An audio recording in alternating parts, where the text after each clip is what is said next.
So allow me to present you a hypothetical scenario. On the one hand, we have a combatant that cannot fly and has no ranged attack. On the other hand, we have a combatant that can fly and does have a ranged attack. Do we need to know any other parameters about this battle to know who's going to win? Nope. We know that the person who can fly is going to win 100% of the time under these conditions. That's how important maneuverability is. So welcome everyone. This is the Dungeons & Dragons 5th edition Power Gamers Tactics Room. I'm your host, Bill Braun Bafflestone. Today is the second installment of my 7-part series on what I call the 7 tactical aspects of combat, which, to remind you, are 1, terms of engagement, 2, maneuverability, 3, environment, 4, resource management, 5, efficiency, 6, offense, and 7, defense. So today we're going to be talking about maneuverability. So I break maneuverability down into 3 further categories: speed, flight, and teleportation. So when it comes to speed, this is something that honestly transcends Dungeons & Dragons. In almost every aspect of life, be it business, relationships, games, sports, or even combat, speed kills. It is the number 1 determinant of who is going to win the battle. Now, I first became aware of this as a young man playing a game called Starfleet Battles. It's a game where you're controlling starships. It's based on Star Trek. You're attacking other starships. And when my friends and I were first starting out, we would put most of our limited amounts of energy into weapons and shields and very little into movement. So when I started playing at the tournament level, I was quite surprised to see that the top players did not do that. And as I watched them play, I started to realize why they did this. It's because the fastest combatant on the field determines the range. And as such, they were constantly able to put themselves in positions where their offense was maximized and their opponent's offense was minimized, and where their defense was maximized and their opponent's defense was minimized. Right? So it is critically important to control that range, and it's the fastest combatant on the field that controls it. So in terms of Dungeons & Dragons, you absolutely want to get an advantage on speed. Now, there are various ways to do this. Really, you can either make yourself faster or you can make your opponent slower. Now, in terms of making yourself faster, you can do this through builds or feats. For example, the Barbarian, the Monk, the Rogue all have advanced movement options, and the Mobile feat is pretty good for that. It will give you an additional 10 feet of movement, and you can dash through difficult terrain. I don't like those options because I think that it's better to handle that with other means and reserve your feats for better feats. And quite frankly, if you're power gaming, I do not recommend playing a Monk, Barbarian, or a Rogue. So alternates to that are spells. There are a number of spells that you can cast that increase your speed, like Expeditious Retreat, like Long Strider, like Haste. But these are also suboptimal in my opinion. They are spells which are non-renewable resources. They require an action to perform, and very often they require your concentration. So the best way to get a speed advantage in Dungeons & Dragons is to use a mount. Mounted combatants have a tremendous advantage over unmounted combatants because they are so much faster. Horses in this game can go at 60-foot movement speed relative to players at 30 or 25. They also act independently, so they can independently dash. So they could literally travel 120 feet per round, 4 times faster than a player. If you are on a phantom steed with 100-foot movement speed, you can travel 200 feet per round. Now, speed at this level not only allows you to control the range, but it allows you to take advantage of cover and perception and other things that I will cover more in detail in the next episode when I talk about environment. But regardless, being mounted is a huge, huge advantage, and I highly recommend players either get mounts or access to the Phantom Steed spell, which, quite frankly, I consider Phantom Steed to be the number 1 most powerful 3rd level spell in the game. And I'm going to do a deep dive on this spell in a later episode. If you cannot make yourself go faster, you can make your opponents go slower.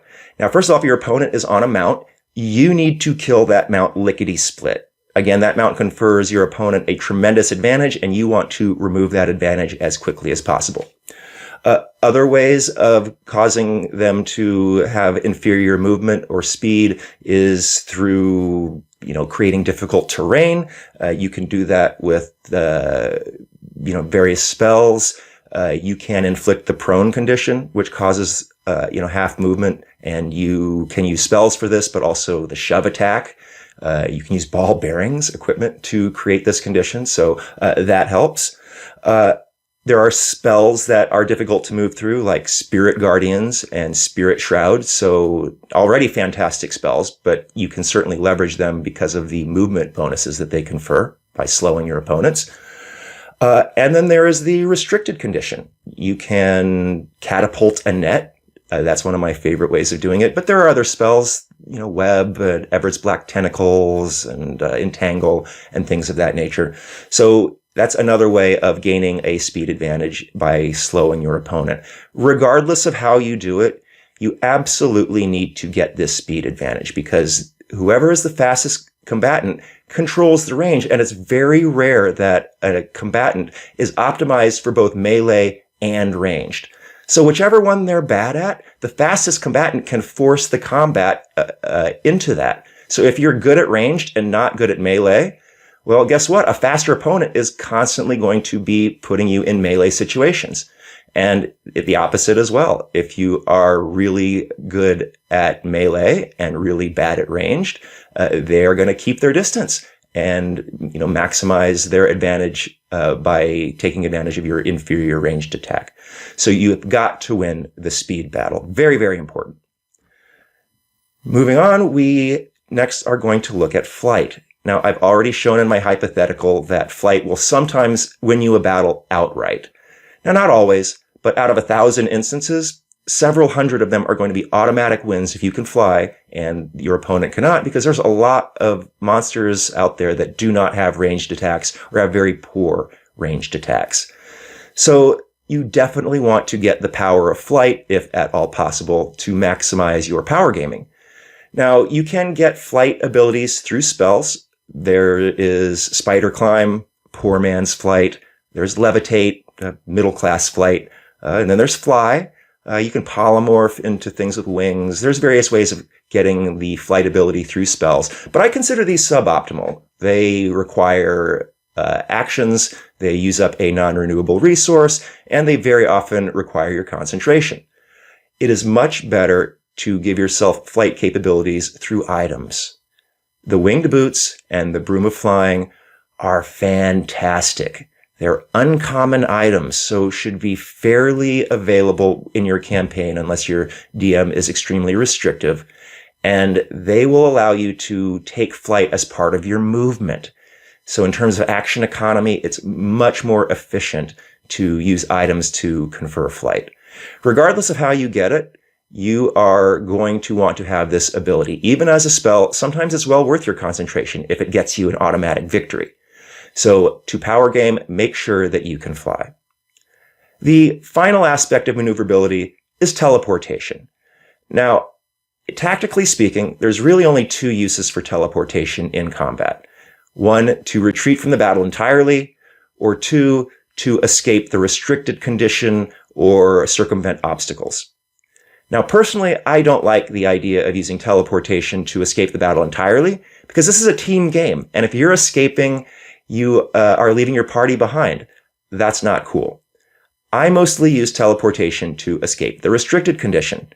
For example, just the other day, I was hit with a DC 23 Everett's Black Tentacles.